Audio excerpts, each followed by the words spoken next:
Some gave last night's deal a standing ovation, and the UK hosts called it historic, saying the agreement means countries are on their way to consigning coal to history.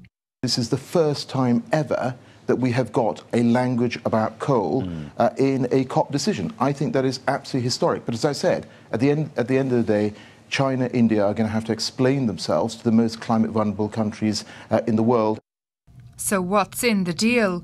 For the first time, it targets fossil fuels as a key driver of global warming and promises to reduce fossil fuel subsidies.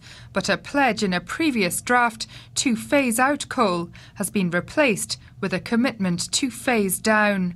By the end of this year, countries should republish their climate action plans with more ambitious emissions reduction targets for 2030. And developed countries should increase the money they give to those already suffering from climate change.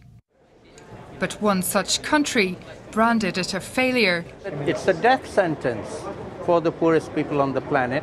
And not only that, the polluters are saying, to hell with you, we don't care, we're not going to give you a penny.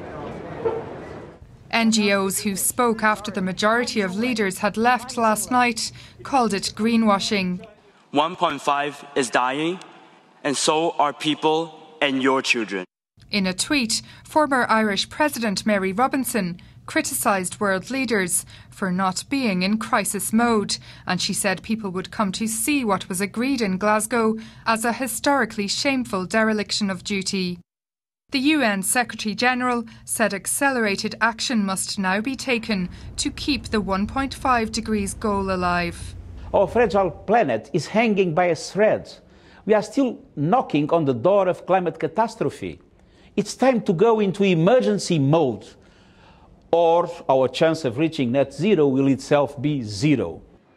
But in the end, he said that collective political will was not enough to overcome some deep contradictions. Eleanor Burnhill, RTE News.